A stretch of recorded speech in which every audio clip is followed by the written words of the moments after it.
Hablamos hace un momento con un empresario liberal, él, ¿no? Productor agropecuario, liberal, que entendía que puede haber un empresariado nacional aún en el marco de un gobierno liberal y sin la protección del Estado. ¿Mm? Era su postura, ¿no? Ahora vamos a hablar con alguien que analiza la industria, que fue funcionario del anterior gobierno, el de Alberto Fernández, viene siguiendo la industria, es ingeniero industrial, y bueno, él tiene otra postura, que el Estado debe proteger o incentivar la producción industrial y la de sustituir importaciones, ¿no? Principalmente. Me refiero a Cristian Desieri, que ya está en contacto con nosotros. ¿Cómo estás, Cristian? Buenas tardes. ¿Qué tal, Antonio? Buenas tardes, un gusto escucharlo. Bien, gracias por atendernos. En este programa estamos hablando de diferentes posturas sobre lo que tiene que ver con el país, con el empresariado. Vos vas a dar una charla que se llama Pensar la producción para un país que no tiene política de Estado. Esto va a ser el martes 3 de diciembre venidero a las 8:30 horas en Boulevard Avellaneda 826 de Rosario, donde está ubicada la sede de APIME, que es la Asamblea de Pequeños y Medianos Empresarios. Pensar la producción para un país que no tiene política de Estado. ¿Por qué no tiene política de Estado la Argentina, Cristian? Bueno, por diversas razones. Si viniera un marciano y preguntaría cuáles son las políticas de Estado de los últimos años en la Argentina, podríamos decir que ha habido dos. Uno es la campaña antártica, que comenzó a principios del siglo pasado, y luego lo que ha sido la política nuclear, que comenzó en 1950. Esas únicas dos políticas son las únicas dos políticas que han mantenido continuidad en el tiempo con distintos financiamientos. A veces ha habido menor financiamiento, pero no ha sido ininterrumpido y por eso podemos decir que solamente la Argentina tiene dos políticas de Estado. Usted recién mencionaba con respecto a el estudio de la industria, hace 30 años que me dedico al estudio de la industria. Y obviamente uno ha poder analizar, poder conocer in situ y poder intercambiar opiniones y conceptos de empresarios que a veces son hasta 3 generaciones distintas a lo largo y ancho del país, y obviamente demuestra claramente que cuando se habla de producción, yo quiero hablar de producción y quiero hablar con interlocutores que tengan antecedentes en la materia, porque leer los diarios o recitar un libro en 2 años no significa ser una persona referente en el conocimiento de la producción. La Argentina es un país muy diverso, tiene más de 65 cadenas de valor a lo largo y ancho del país, y cuando se habla de la producción a veces se tiene una visión muy mezquina con respecto a algunos sectores que son generalmente los que traccionan dólares y el resto prácticamente como que quedan en el olvido, ¿no? Porque no tienen peso específico, porque no llegan a los medios o porque a simple vista el volumen de la producción no los hace colocar en la mesa en un lugar más preponderante, ¿no? Pero bueno, a ver de si eso vamos a hablar en el encuentro de APIME, ¿no? a ver si entiendo. Vos decís que cuando se habla de producción se habla del campo, se habla de la minería, pero no se habla de la producción que tiene que ver con el mercado interno principalmente.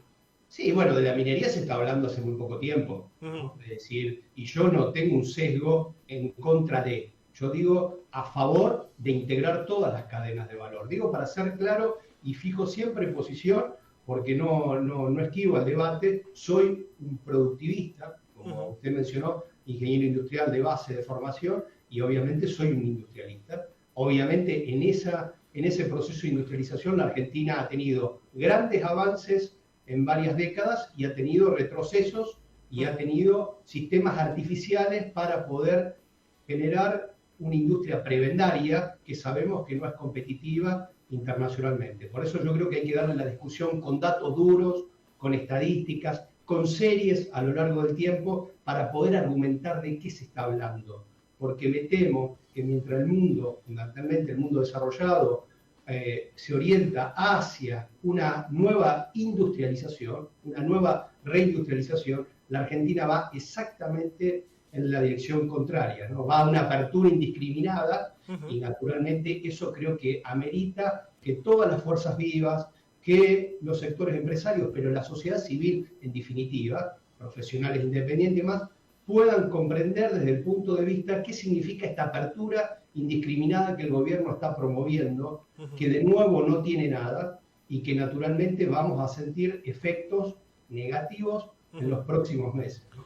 Vos hablabas de industria prebendaria, ese es un término que se escucha bastante en los discursos de Milei y en los libertarios, y ellos básicamente dicen que, bueno, el modelo de industria prebendaria o de capitalismo prebendario, ¿en qué se basaba? ¿No? En cazar en el zoológico, donde alguien tiene el monopolio exclusivo de la producción de algo y no se puede competir. ¿Por qué? Porque eso debe ser logrado en un clima de libertad. Y para eso hay que sacarle, en teoría, según lo que dicen ellos, el pie del Estado, la bota del Estado, de la cabeza los pymes y los empresarios que solos, con un sistema más liberal, van a poder competir de igual a igual uno entiende, con productos que ingresen del exterior e incluso lo van a poder superar. ¿Vos pensás que esto es así o que en realidad en la práctica no tiene una aplicación? La verdad que me parece que es muy teórico el marco que el gobierno plantea y sus actores, entre otras cosas porque vienen de la banca, vienen del sector financiero, ninguno viene del sector industrial. Entonces, como no comprenden el sector industrial, obviamente tienen argumentos que son argumentos que distan de poder buscar soluciones a problemas que son estructurales en muchos casos y otros que son coyunturales. Hay que ver de esas cadenas de valor que recién mencionábamos, de 68 cadenas de valor, sobre cuál estamos hablando y sobre cuál estamos hablando, en qué tiempo recibieron subsidios y obviamente cómo poder pegar un salto para darle escalabilidad. Es un tema que obviamente no se agota en un programa ni de televisión ni en una charla, pero naturalmente me parece que hay que ponerle de manera en perspectiva al sector productivo en general, implicado con el empleo, porque naturalmente siempre hablamos de que la producción tiene que generar las condiciones para generar empleabilidad. Es cierto que no es más el industrialismo de los 70 o de los 60. Hay un nuevo industrialismo, Industria 4.0, en la cual hay que ayornarse, hay que modificarse y en muchos casos, obviamente, hay que replantearse algunos modelos productivos. Pero eso no quita de pensar de que es fundamentalmente con la gente adentro y no, obviamente, excluyéndola, ¿no? En otros momentos de la historia, incluso desde gobiernos de derecha, que uno podría cifrar como conservadores, como por ejemplo el de Onganía, o incluso el mismo gobierno militar, la última dictadura militar entre el 76 y el 83, fueron industrialistas, ¿no? Fueron industrialistas y si bien eran conservados de derecha, pero entendían que había que tener industria, ¿no? Es recordada esa famosa frase que le dice Martínez de Oz en una entrevista a Felipe Piña, que Menem terminó haciendo lo que él no pudo hacer, que era privatizar empresas. Hoy por hoy el empresariado está en otra cosa, me parece, ¿no? Ir más a lo de nicho, no sustituir importaciones y pensar en tener un país industrializado y competir de igual a igual con otros países capitalistas con más recorrido, sino ir al nicho a donde uno ve que puede tener alguna viabilidad. ¿Esa es la tendencia hoy, Cristian? Bueno, yo creo que ahí está fragmentado el sector industrial como está fragmentada la sociedad.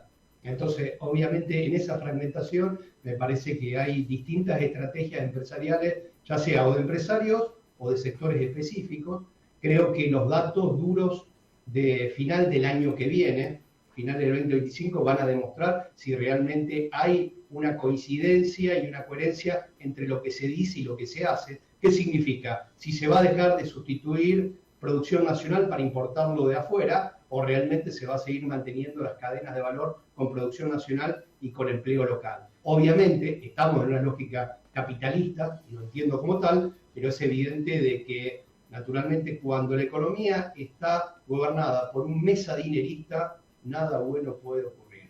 Por supuesto que quizás para muchos ahora las mieles y los astros están alineados, pero naturalmente esta novela ya la hemos visto en 3 oportunidades, fundamentalmente lo que ha sido en la primera ola, finales de los 70, en los 90, en el corto periodo de Macri, y ahora estamos en la cuarta, ¿no? De vuelta, aunque los astros ahora estén favoreciendo de que podemos comprar afuera y que podemos salir, etcétera, etcétera, yo creo que eso va a tener impacto en el empleo claramente, quizás no con la desocupación de los 90, porque hay otra modalidad de trabajo, porque hay otra dinámica empresarial, pero evidentemente vamos a ver empleos de muy baja remuneración.